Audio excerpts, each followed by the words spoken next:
Ikaw yung owner, sir, no? Opo. Siya. Pumapayag ka na may RCP dyan? Dapat talaga sa property nyo, hindi dapat siya nadadamay sa mga walang kinalaman sa property nyo. Wala siyang in-advise na meron ditong RCP drainage sa likod. Lumitaw lang ng during construction. Kaya ginawang design ni na sa unahan. Basically, pag umulan naman talaga, putik yun eh. Apo. So hindi natin maiwasan kasi may ano yan, may alikabok. Apo. Pero yung point na lumulubog na yung paa mo, medyo may question yun.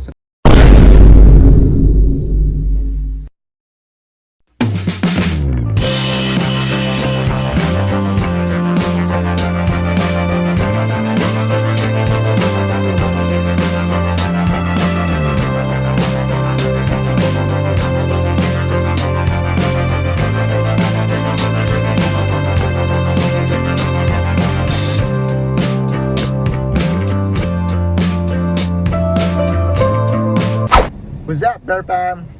So, nandito na kami ngayon sa South Peak. So, mamaya pag-uusapan namin yung mga problema sa site. Robert!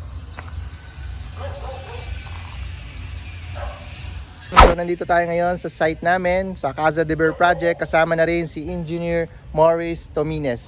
Ako po, no? So, ngayon, nag-site visit kami ngayon dito sa aming Casa de Bear Project at ayun si PM, si Architect Vincent Villela. So i-discuss namin ngayon tungkol dun sa problema sa lumabas sa septic tank. Mamaya bibidyo ko. Septic tank, sorry, sa RCP pipe, and then yung soil test na lumabas na result medyo malalim. I-confirm lang ni boss kung ito ay safe ba sa saan kanyang ginawang design. So bukod doon, may i-discuss din kami iba mamaya, which is baka din na namin cover yon, sa plan na kasi yon. At ipapakita lang namin kapag ginagawa na. Medyo malaki yung depression natin. From the street, pinuntahan namin. Technically, yung NGL natin, nandun lang sa na yan. So, yung depth of excavation, supposedly dapat hindi aabot. Mamaya po may discuss kami about doon sa magiging basement. Para makatipid sa panambak. Oo, madami-dami rin. Pa. Kaya need namin siya i-confirm sa inyo. On site na. Kasi wala, hindi tayo makapag-reserve boss eh. Balahaw eh. Pero papatanggal ko na tong puno para di na kayo mahirapan. Ipunta ako sa San Pedro City Hall.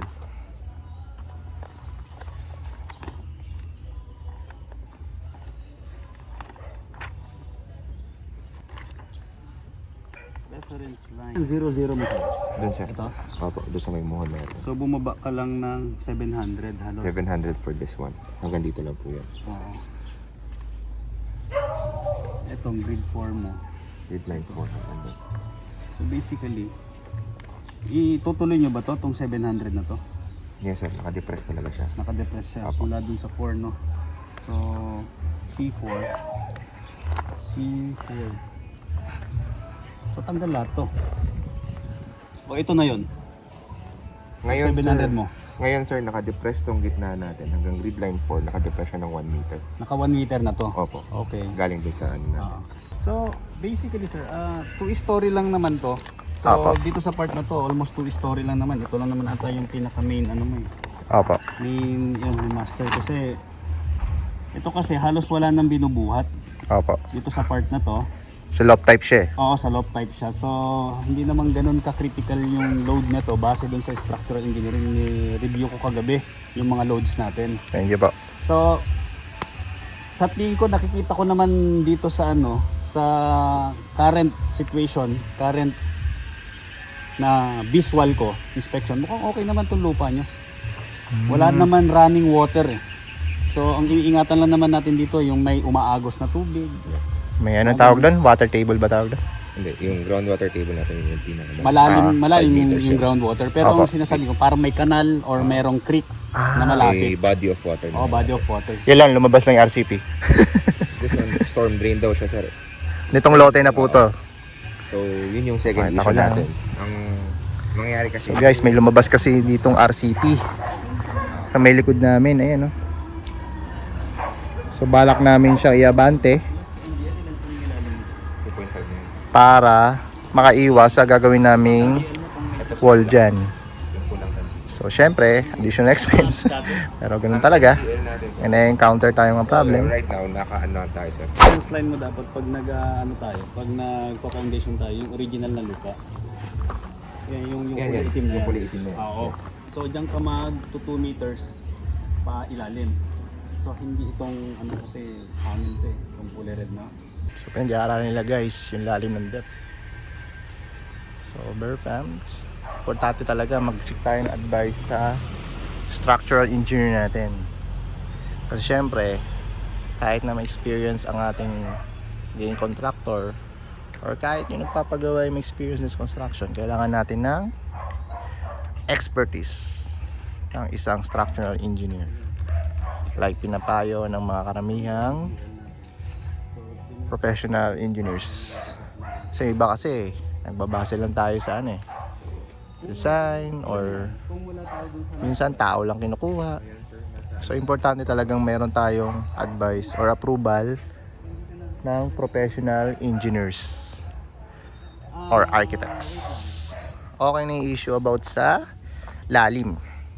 So nakikita daw ni structural engineer, kaya hindi namin ma-hit yung pinaka hard part which is adobe. Nasa base sa soil test, nasa 3.5 meter depth or 3 meters. Eh hindi siya worried kasi based sa ginamit na assumption na bearing capacity ng ating structural engineer, eh kaya niya i-carry ang buong bahay. Dahil nagsisilbi naman 2-story ang bahay. So ngayon, chinecheck nila.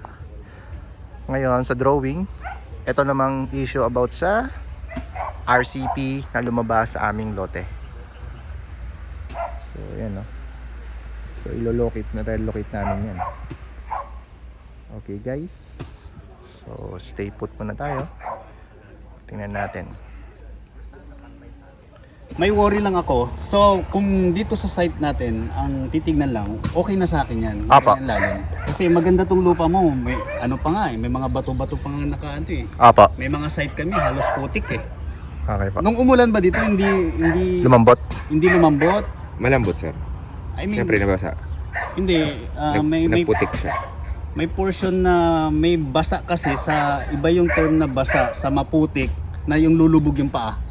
Ng tao. Oo.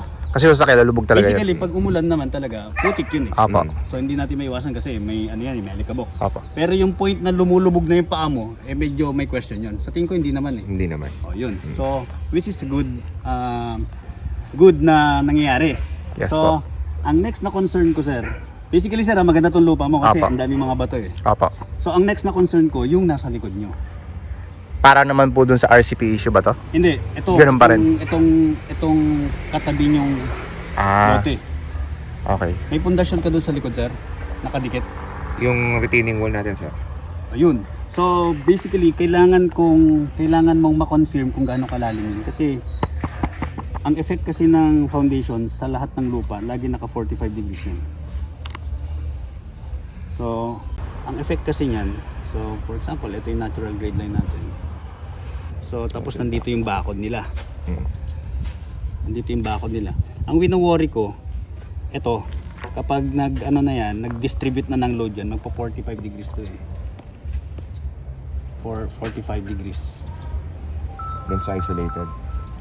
Oh, magpo 45 degrees. So, pa-confirm na lang kasi baka medyo malalim tong sa kanila. Eh, balang araw, baka magiba yung hollow Wall. blocks nila. Perimeter So, wall. sir, anong recommendation mo? Kapag ganun, sir, ilalalim mo pa to. Para lang maiwasan mo itong pagka 45. Kasi kung titingnan mo dito sa illustration ko, may parte pa rin na apektado. So sana hindi naman siya ganun kalalim. At least hindi ka na masyadong mag-excavate pa. Yun lang naman. Pero sa tingin ko naman, ito kung ito ay 2 point something, 2.3.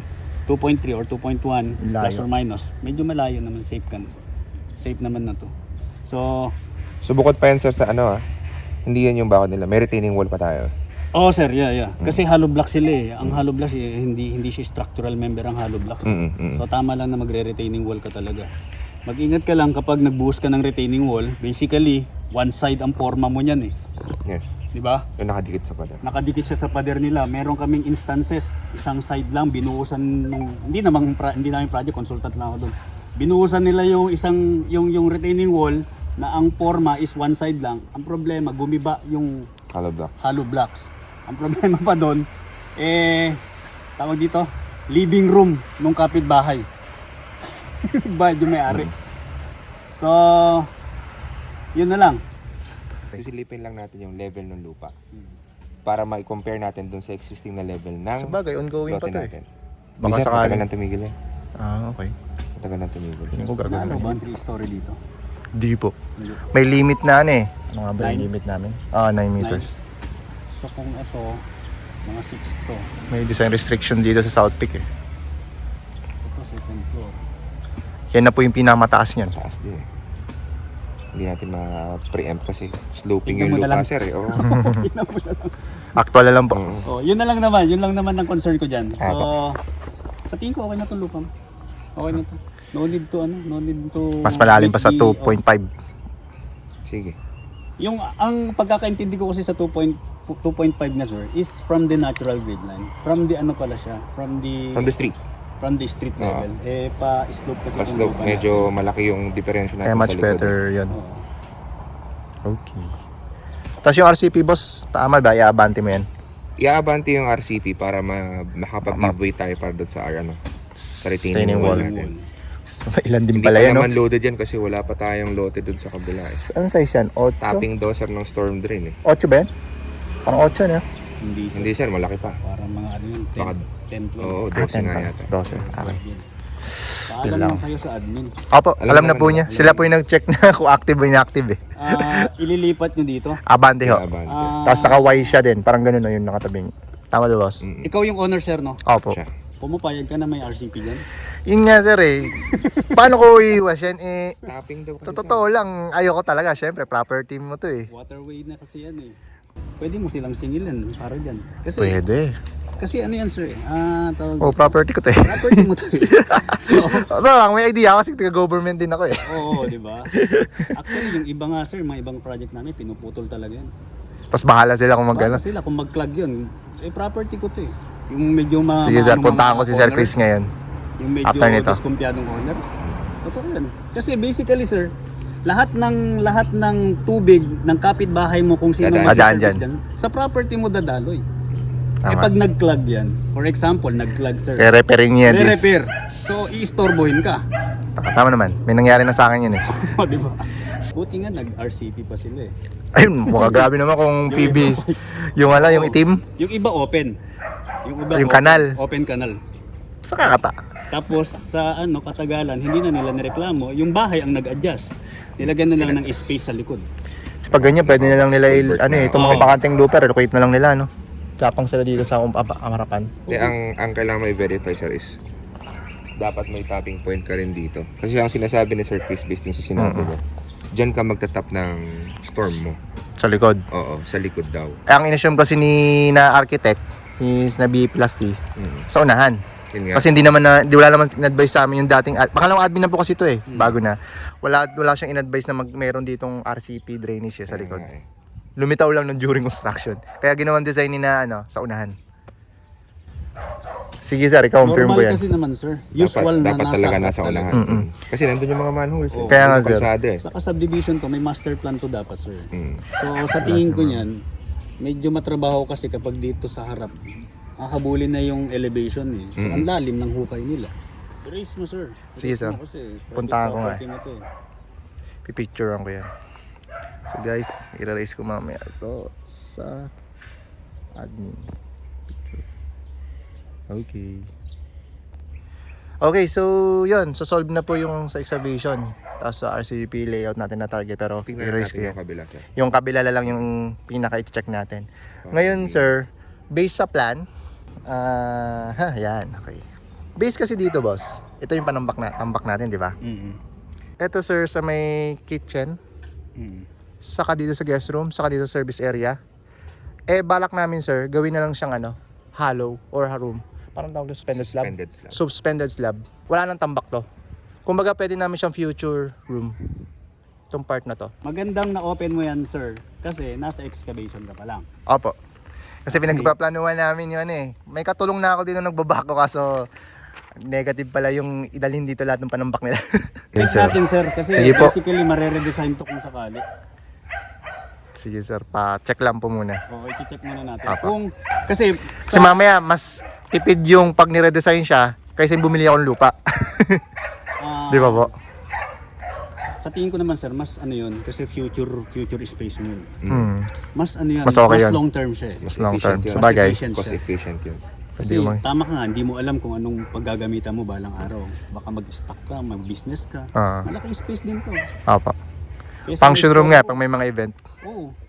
Pwedeng ano ng catering or anything na, Apa. diba? At least may space ka. Opo. At least kung gagastos ka man, one time lang. Pero pang matagalan hanggang sa next Sabagay. generation na ng mga anak mo yung gagamit. Sabagay po. I-check ko, sir, Apa. kung kaya nung current na design natin. Nagdadagdag kasi ako ng design, syempre, ng design factor ko. Kung pasok siya dun sa nilagay kong design factor. Apa. So, sasabihin ko, sir, mukhang pumipitik na dun sa maximum ko. Opo. So, which is hindi na ako pumapayag pag ganun eh. So, Sige basically, pa. re-redesign natin yung ano. Sige po. Re-redesign natin. Para ma-consider din namin. Sige po. Tsaka yung ano sir, yung sa septic tank din. Septic tank pala, oh. Oo. Yung naging issue. ba natin doon? Yung ano po, nakapatong lang siya sa panambak. Baka lumubog. Kaya kailang Pero ano lang naman eh. Hindi naman dadaanan ng sasakyan. No. tao lang. Tao Tao lang lang, siya. okay lang sir. Okay lang. Okay lang. Compact na lang tayo. Pero i-compact Siguro na lang din- ng ano. siguro din natin compact na lang, sir. Every layer, compact, every layer. Every 12 inches, pack. Tapos compact. Hindi yung naka 1 meter na tayo, saka pa lang tayo magko-compact. Every 12 inches. Sige sir. Pero ano ka pa ba ng bako dito? Papasok ka pa ba? Yes sir, dito O naman. yun pala, pag ano. Iganon mo lang yung kamay nyo. Ano yan? So, may compactor din naman kami, sir. Sila Ayun. pula. Yung May ano, compactor kami. Meron din naman sila. Yung walk around. basta every 12 inches or 10 inches. Papak. Tapos basahin nyo konti. Yeah. Yung nangyari ng ganyan, loob ng subdivision. Hindi ko na lang sasabihin kung saan Apa. subdivision. Gumanon yung sasakyan. Lumubog po. Nagka-sinkhole. Dahil dun sa ano, Ano lang, hollow blocks.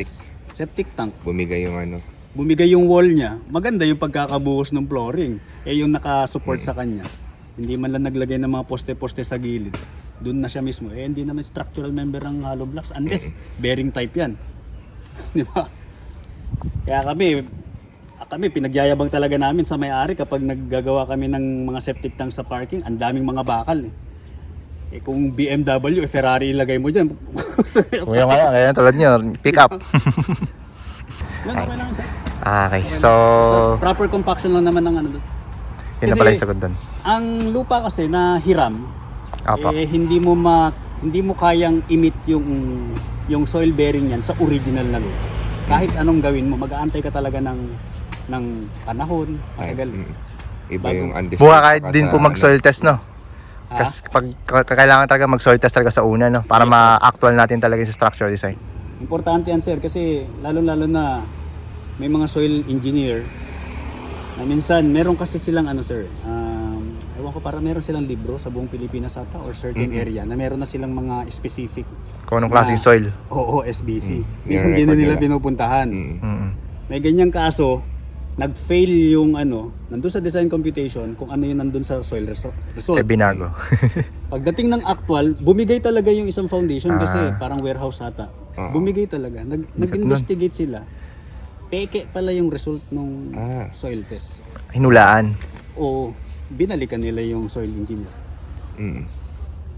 Kasi nung una, di ba, puro talahib lang naman to, di ka naman pupunta Opo. eh. Sila una pupunta dapat dito eh, yung maliit na kubo-kubo nila Opo. doon.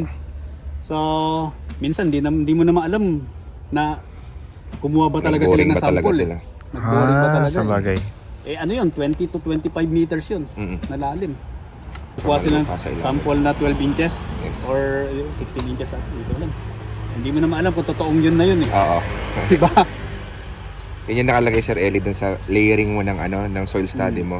May layer 1, layer 2, layer 3. Yun ang itsura ng undisturbed soil mo, sir. Sa ilalim.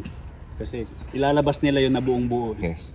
Kaya mapipicture out nila, may mga bato to, may ito mabuhangin, ganun. Pero itong lupa mo, lakas. 300 plus. So yun, tapos na kami mag-site visits. Marami kami naging realization and new learnings sa naging site visit namin with structural engineer. Ito yung mga naging solution namin sa 4 naging issue namin. Yung una ay RCP. Dumaan siya sa property namin. Ang advice niya is i-raise ang concern dun sa developer. Dapat talaga sa property nyo, hindi dapat siya nadadamay sa mga walang kinalaman sa property. May rights na mag-charge sa kanila. Then pangalawa, excavation natin. Ngayon, upon confirming with the structural engineer, ayun, okay naman siya. Maganda yung lupa, may narinig bato, kaya niya i-carry yung ating bahay. Pangatlo, yung ating naging issue na mas panambak. Medyo may doubt lang konti si structural engineer. Need lang i-check yung loads ng bahay kung kaya ba i-carry yung suspended slab na gagawin namin sa bahay. Pero kasi kung iisipin nyo guys, slab SOG versus suspended slab na tinasabi, parang halos parehas lang naman design nun. Pero syempre, dahil si structural engineer nga na marunong yan at ang nakakaalam siya ng design yan, naka-dependent tayo sa kanya. So, chinek naman din daw siya ni Engineer Mike, ng boss natin, na partner natin.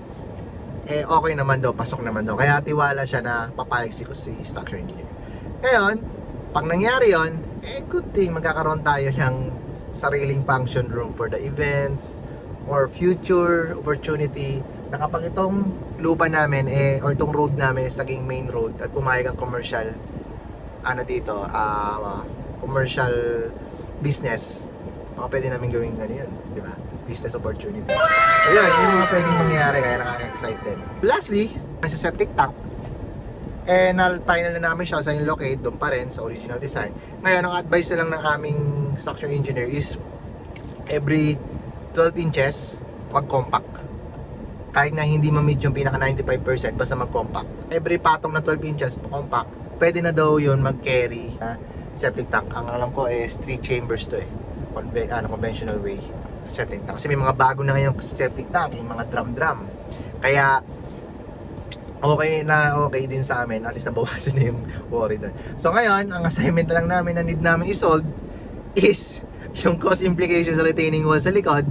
Then pangalawa, yung issue kay Philinvest, which is the RCP line. Kung sila magagastos o kami.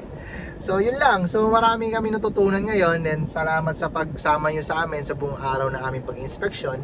So sana nag-enjoy kayo sa vlog na ito. At sana may natutunan kayo. Kung may mga tanong kayo, comment down below. Maraming salamat po sa pagsama ngayon. Sana makasama po namin sa mga next vlog. Bye-bye!